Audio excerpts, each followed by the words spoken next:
साधना, साधना मुझे भूख लगी है। उफ। अरे क्या कर रहे हैं आप? गाना क्यों बंद कर दिया? मैंने गाना इसलिए बंद कर दिया ताकि मेरे दिल के दर्द की आवाज तुम्हारे कानों तक पहुंच सके। दर्द? कौन सा दर्द है आपको? क्या तुम्हें एहसास है कि मैंने खाना नहीं खाया अब तक? जी हाँ, आप तो वक्त से पहले ही पार्टी छोड़कर चले आए थे। तो और क्या करता? एक अजनबी की तरफ बैठे हुए लोगों की नफरत भरी निगाहों के नश्तर सहता रहता। I don't understand. इसमें नश्तर और अजनबी की क्या बात है?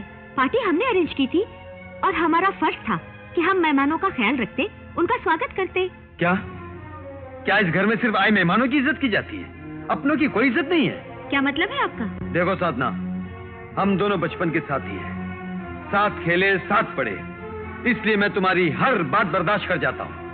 लेकिन तुम अपनी हद, अपनी मर्यादा से आगे बढ़ती जा रही हो। ये बात मेरे बस के बाहर हो गई है। साफ साफ कहिए, आप कहना क्या चाहते हैं? जो मेरी पसंद थी, वकालत का पेशा, उसे करने से तो मना कर दिया। अब पति के दर्जे से तो मत गिराओ। तो दर्जे में रहिए, किसने मना किया है?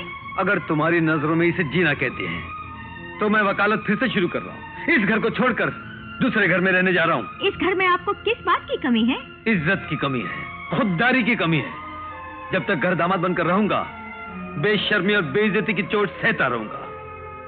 इसलिए मैंने फैसला कर लिया है कि खुद अपने पैरों पर खड़े होकर, रूखी सूखी खाकर इज्जत की जिंदगी गुजारूंगा। अपने पैरों पर खड़े होकर रूखी सूखी खाना आप ही को मुबारक हो। रूखा सूखा खाने की आदत न मुझको है, न मेरे खानदान में किसी को है। समझा? तुम मेरे साथ रूखी सूखी खाकर नहीं जी सकती, तो फिर अमीर घराने की लड़की होकर मुझ जैसे गरीब मामूली लावारिस इंसान के साथ ब्याह क्यों किया? सिर्फ फैशन के लिए, या मांग में बाजार से खरीदा हुआ सिंदूर भरने के लिए, या समाज में अपने आप को शादीशुदा कहलवाने के लिए? और अगर मैं तुमसे पूछूं कि तुमने मुझसे शादी क्यों की, मेरे बाप की कमाई हुई दौलत पाने के लिए? नहीं चाहिए तुम्हारा धन, तुम्हारी दौलत। इसीलिए सोचता हूं इस घर को छोड़कर चला जाऊं। तुम मेरे साथ आओगी या नहीं? पत्नी होने के नाते तुम्हारा हुक्म मानने से पहले मैं अपने डैडी के विचारों को जान लेना जरूरी समझती हूँ। तुम्हें पिता चाहिए या पति चाहिए? दोनों चाहिए, लेकिन दोनों में पहले मेरे पिताजी थे, उसके बाद आप मेरी जिंदगी में आए। दो कश्तियों में सवार होकर सफर की इच्छा रखने वाले बेवकूफ कहलाते हैं, और सुराख वाली कश्ती में सफर की इच्छा रखने वाले उससे भी बड़े बेवकूफ कहलाते हैं। ब्यूटीफुल! क्या जबान इस्तेमाल की है! खुले शब्दों में कहे बगैर कितनी आसानी से तुमने अपने दिल की बात कह डाली। मैं एक सुराख वाली कश्ती हूँ, यानी एक निकम्मा इंसान जिसके पास सर छुपाने के लिए ना कोई घर, ना जिंदगी का कोई मकसद। तुम्हारे ही घर में तुम्हारी टुकड़ों पर पलने वाला और जिंदगी की धूप से बचने के लिए तुम्हारी छांव में जीने वाला एक बेगैरत इंसान हूं, यही ना? ऑलराइट साधना, एक दिन यही सुराग वाली कश्ती तुम्हें जिंदगी बचाने वाली लाइफ बोट बन कर दिखाएगी। तुम जिस घास के तिनके को हकीर समझती हो, वही तिनका एक दिन तुम्हें डूबने से बचाएगा। यह बेसहारा इंसान एक दिन तुम्हें सहारा देगा। यह बिना परछाई का सूखा पेड़, एक दिन इसी सूखे पेड़ पर तुम अपना घोंसला बनाने आओगी। आज 15 अगस्त का दिन हमारे देश की आजादी का दिन है, और आज के इस शुभ अवसर पर हमारे शहर में पूज्य बाबूजी के रास्ते पर चलने वाले त्याग मूर्ति श्री अमृतलाल जी भी मौजूद हैं। अब मैं अपनी ओर से और आप सबकी ओर से श्री अमृतलाल जी से प्रार्थना करूंगा कि अपने शुभ हाथों से पवित्र तिरंगे को लहराएं।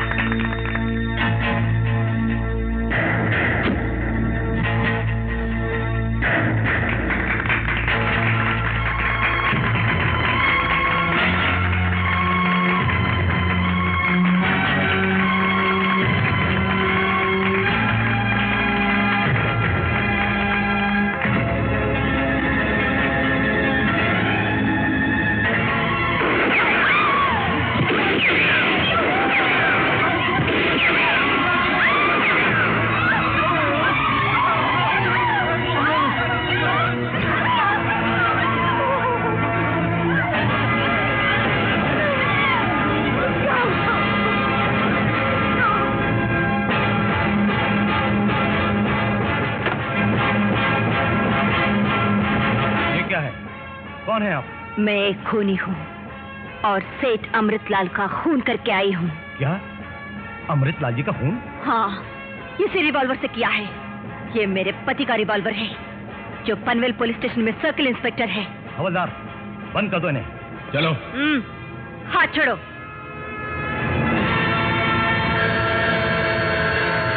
अगर नेक और गरीबों के हमदर्द लोगों का इसी तरह दिन दहाड़े खून बहता रहा तो लोगों को तो भगवान पे से विश्वास उठ जाएगा।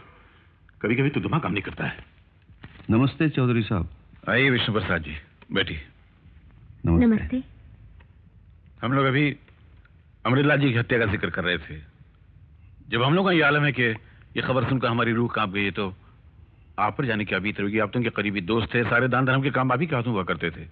चौधरी साहब, मैं दरअसल उन्हीं की हत्या के केस के सिलसिले में आपसे कुछ बातें करने आया था। केस?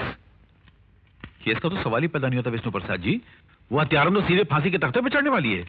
उसने हजारों लोगों की मौजूदगी में कत्ल किया, उसकी तस्वीरें उतारी की जो अखबारों में छप चुकी हैं, फिर उसने पुलिस में जाकर खुद अपना रिवॉल्वर सरेंडर किया, इकबाल जुर्म किया। ये मुकदमा तो आईने की तरह साफ है। It's an open shut case. What do you से बेटी?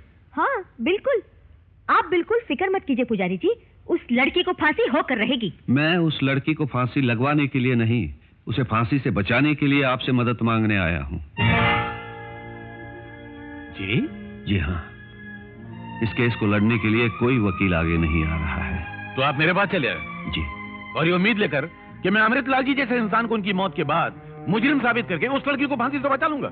अगर आप ऐसा करेंगे तो आप धर्म की सेवा करेंगे, इंसानियत की खिदमत करेंगे, इंसाफ का सर दुनिया में ऊंचा कर देंगे चौधरी साहब। विष्णु प्रसाद जी, लगता है अमृतलाल जी की मौत के सदमे ने आपका दिमागी तवाज़ुन बिगाड़ दिया। आप बहकी बहकी बातें कर रहे हैं। मैं बिल्कुल होश में हूँ चौधरी साहब। आप अमृतलाल जी के बारे में कुछ नहीं जानते। वो 2 सूरतों वाला इंसान था। देखने में देवता लगता था, लेकिन असलियत में वो गुनाहों का देवता था। पर्दे के पीछे उसकी गोरख धंधे वाली सूरत नहीं देखी आपने चौधरी साहब? पर्दे के पीछे गोरख धंधे वाली सूरत? वो क्या थी? वो इस वक्त तो मैं आपको नहीं बता सकूंगा चौधरी साहब। कमाल करते हैं आप भी, तफसील तो बताते नहीं हो। कहते पर्दे के पीछे उनके गोरख धंधे थे, और अगर थे भी तो आज तक आप खामोश क्यों थे? उनके मरने के बाद आपका मुंह कैसे खुल गया?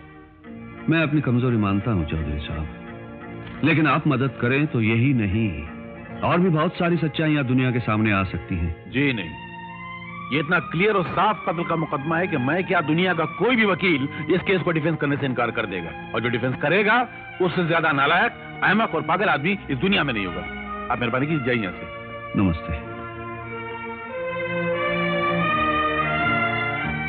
ठहरिए पंडित जी, ये केस मैं अपने हाथ में लेने के लिए तैयार हूँ। जी? पंडित जी, हैरान होने की कोई बात नहीं है।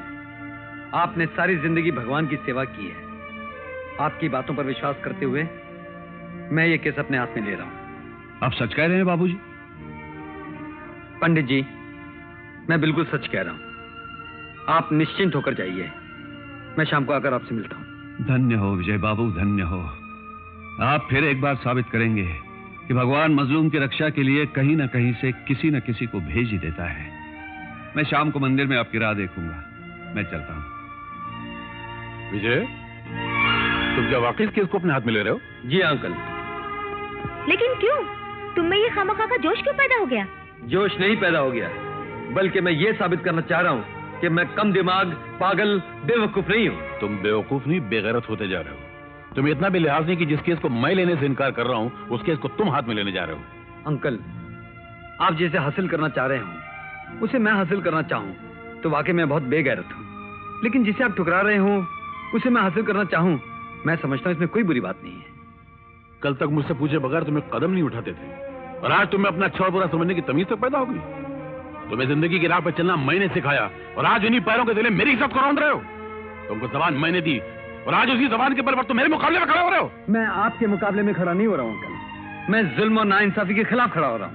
इस वक्त मैं तुम्हारे ससुर नहीं, तुम्हारे सीनियर की हैसियत से कह रहा हूँ विजय, कि तुम इस केस को अपने हाथ में नहीं लोगे। आई एम सॉरी सर, मैं बहुत दिनों तक आपका जूनियर रहा, और अब ये जूनियर अपने सीनियर की तरह खुद अपने बल पर नाम कमाना चाहता है। Vijay, you are going too fast, but study and very study. देखा आपने इस नालायक पति को? कितना घमंड समा गया इसके सर में। इन हाथों से पाल पोस कर बड़ा किया मैंने इसको, और आज इन्हीं हाथों को काटना चाहता है वो।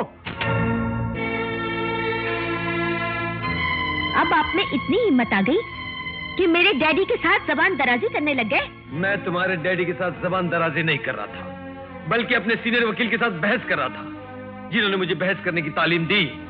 और अगर वो मुझे ये कहें कि तुम अपनी तालीम और लियाकत का इस्तेमाल मत करो, तो ये जुल्म है, और जुल्म के खिलाफ लड़ना हर इंसान का पैदाइशी हक है।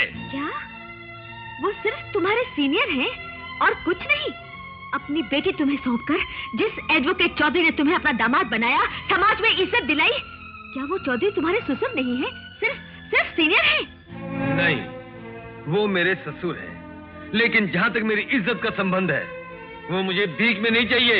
मैं अपनी इज्जत खुद कमाना चाहता हूँ। अगर आप ये समझते हैं कि ये केस जीतकर आपको इज्जत और शौहरत मिल जाएगी, तो ये सिर्फ आपका वहम है, एक ख्वाब है। फैसला सुनाने वाली तुम हो या जज साहब? हर बात का जवाब देना आता है, लेकिन मेरे डैडी की इज्जत और शौहरत का ख्याल नहीं आता तुम्हें? मेरे डैडी ने तुम्हें पाला, मेरे डैडी ने तुम्हें पढ़ाया, मेरे डैडी ने तुम्हें खिलाया, सारी जिंदगी मेरे डैडी के घर में रहते आए हो, और आज हमारे ही घर में रहते हुए हमारे पीठ में खंजर भोंक रहे हो। साधना, मैं गरीब किसी की पीठ पर क्या खंजर भोंक सकता हूँ? अपने लिए तो 2 निवाले नहीं खरीद सकता, तो किसी की पीठ पर भौंकने के लिए खंजर कहां से खरीद सकता हूँ? और ना ही ये मेरी आदत है। वैसे भी मैं महसूस कर रहा हूं कि अब मैं इस घर में किसी से निभा नहीं सकता।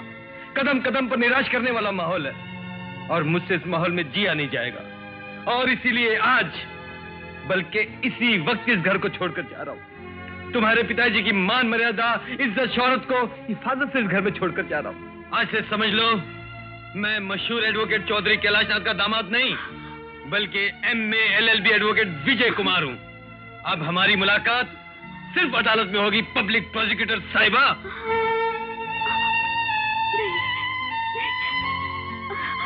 Daddy, daddy, daddy, daddy, daddy, वो अपने कपड़े और सामान बांधकर इस घर से जा रहे हैं। क्यों? कहते हैं अपने पैरों पर खड़ा होना चाहता हूँ, अपनी मेहनत से नामवर वकील बनना चाहता हूँ।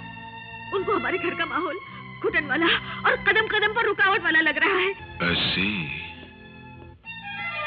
आइए वकील साहब, बैठिए। नहीं अंकल, इतने दिनों तक तो बैठकर ही खाता रहा हूं, अब तो खड़ा होने दीजिए। कहाँ? सड़क पर? जी नहीं, अदालत में। मुबारक हो विजय, तुम्हारे ये मजबूत इरादे जानकर और तुम्हारे ख्यालात सुनकर बेहद खुशी हुई, और यकीन मानो तुम्हारे इन पुरजोश इरादों के बीच मैं या मेरी बेटी कभी नहीं आएंगे। जाओ, बहुत बड़े वकील बनो, इज्जत कमाओ, नाम कमाओ, दौलत कमाओ। इस घर के दरवाजे तुम पर हमेशा के लिए खुले रहेंगे। लेकिन जाने से पहले मेरी एक बात सुन लो विजय, मैं उम्र में और तजुर्बे में दोनों में तुमसे बड़ा हूं, इसलिए बता रहा हूं। मैंने जोश वाले भी देखे और जोश वालों का अंजाम भी देखा है। जिस मुकदमे के बल पर तुम अपने पैरों पर खड़े होने की कोशिश कर रहे हो, वो मुकदमा एक दिन कुल्हाड़ी बनकर तुम्हारे पैर काट डालेगा और मेरी इज्जत का सर काट डालेगा। तुम्हारा भविष्य और मेरी इज्जत दोनों तुम्हारे हाथ में है, इसलिए जो कदम उठाना सोच समझ कर उठाना। मैं जिंदगी भर तुम्हारा एहसानमंद रहूंगा। अंकल, आपकी ये नसीहत मैं जिंदगी भर याद रखूंगा।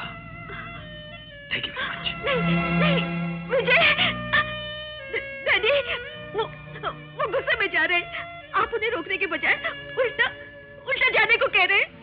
बेटी, जिस इंसान को कभी गुस्सा नहीं आता वो इंसान कहलाने के लायक नहीं होता। गुस्सा मन का मवाद है, उसका निकल जाना ही बेहतर है। कभी कभी जिंदगी में गुस्सा आता है तो हमेशा के लिए भला हो जाता है, और उसका भला होगा तो तुम्हारा भला होगा। जाने दो इसे, जाने दो।